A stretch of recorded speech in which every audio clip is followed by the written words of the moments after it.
ओम कृष्णाय वासुदेवाय हरे परमात्मने प्रणत क्लेश नाशाय गोविंदाय नमो नमः।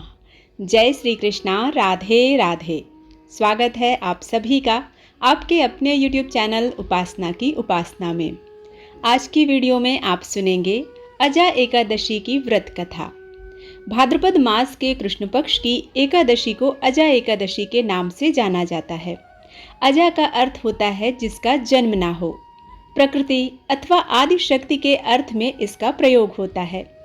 कृष्ण जन्माष्टमी के ठीक बाद पड़ने वाले इस व्रत को कामिका या आनंदा एकादशी भी कहा जाता है। भगवान विष्णु को समर्पित एकादशी के इस व्रत में भगवान के उपेंद्र स्वरूप की पूजा की जाती है। इसके साथ ही इस दिन रात में जागरण की भी परंपरा है। मान्यता है कि अजा एकादशी का व्रत करने से जीवन की समस्त समस्याएं दूर होती हैं और सुख समृद्धि की प्राप्ति होती है। एकादशी तिथि के दिन प्रातःकाल ब्रह्म मुहूर्त में उठना चाहिए।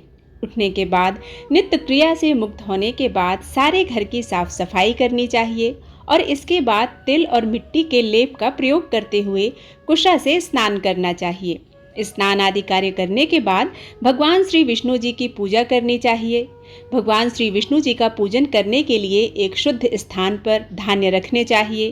धान्यों के ऊपर कुंभ स्थापित करना चाहिए। कुंभ को लाल रंग के वस्त्र से सजाया जाता है और स्थापना करने के बाद कुंभ की पूजा की जाती है।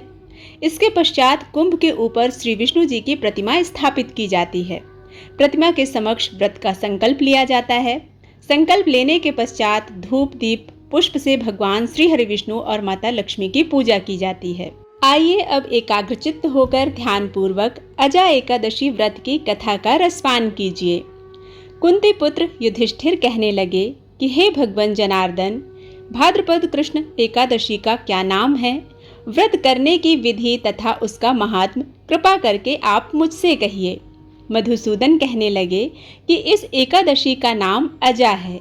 यह सब प्रकार के समस्त पापों का नाश करने वाली है। जो मनुष्य इस दिन भगवान ऋषिकेश की पूजा करता है उसको वैकुंठ की प्राप्ति अवश्य होती है।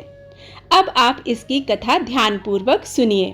प्राचीन काल में हरिश्चंद्र नामक एक चक्रवर्ती राजा राज्य करते थे। राजा हरिश्चंद्र अपनी सत्यनिष्ठा और ईमानदारी के लिए जाने जाते थे। एक बार देवताओं ने उनकी परीक्षा लेने की योजना बनाई। राजा ने स्वप्न में देखा कि ऋषि विश्वामित्र को उन्होंने अपना राजपाट दान कर दिया है। जब अगले दिन राजा हरिश्चंद्र विश्वामित्र को अपना समस्त राजपाट सौंप कर जाने लगे तो विश्वामित्र ने राजा हरिश्चंद्र से दक्षिणा स्वरूप 500 स्वर्ण मुद्राएं दान में मांगी। राजा ने उनसे कहा कि 500 क्या, आप जितनी चाहें स्वर्ण मुद्राएं ले लीजिए। इस पर विश्वामित्र हंसने लगे और राजा को याद दिलाया कि राजपाट के साथ राज्य का कोष भी वे दान कर चुके हैं और दान की हुई वस्तु को दोबारा दान नहीं किया जाता। तब राजा ने अपनी पत्नी और पुत्र को बेचकर उन्हें स्वर्ण मुद्राएं हासिल की, लेकिन वो भी 500 नहीं हो पाईं। राजा हरिश्चंद्र ने खुद को भी बेच डाला और सोने की सभी मुद्राएं विश्वामित्र को दान में दे दी। राजा हरिश्चंद्र ने खुद को जहां बेचा था वह शमशान का चांडाल था। चांडाल ने राजा हरिश्चंद्र को शमशान भूमि में दाह संस्कार के लिए कर वसूली का काम दे दिया। राजा चांडाल का दास बनकर सत्य को धारण करता हुआ मृतकों का वस्त्र ग्रहण करता रहा, मगर किसी प्रकार से सत्य से विचलित नहीं हुआ। कई बार राजा चिंता के समुद्र में डूबकर अपने मन में विचार करने लगता कि मैं कहाँ जाऊं, क्या करूं जिससे मेरा उद्धार हो सके। इस प्रकार राजा को कई वर्ष व्यतीत हो गए। एक दिन राजा इसी चिंता में बैठा हुआ था कि गौतम ऋषि वहां आ गए। राजा ने उन्हें देखकर प्रणाम किया और अपनी सारी दुख भरी कहानी कह सुनाई। यह बात सुनकर गौतम ऋषि कहने लगे कि हे राजन, तुम्हारे भाग्य से आज से 7 दिन बाद भाद्रपद कृष्ण पक्ष की अजा नाम की एकादशी आएगी। तुम विधि पूर्वक उसका व्रत करो। गौतम ऋषि ने कहा कि इस व्रत के पुण्य प्रभाव से तुम्हारे समस्त पाप नष्ट हो जाएंगे। इस प्रकार राजा से कहकर गौतम ऋषि उसी समय अंतर्ध्यान हो गए। राजा ने उनके कथानुसार एकादशी आने पर विधि पूर्वक व्रत व जागरण किया। उस व्रत के प्रभाव से राजा के समस्त पाप नष्ट हो गए। स्वर्ग से बाजे बजने लगे और पुष्पों की वर्षा होने लगी। उसने अपने मृतक पुत्र को जीवित और अपनी स्त्री को वस्त्र तथा आभूषणों से युक्त देखा। व्रत के प्रभाव से राजा को पुनः राज्य मिल गया और अंत में वह अपने परिवार सहित स्वर्ग को प्रस्थान कर गया।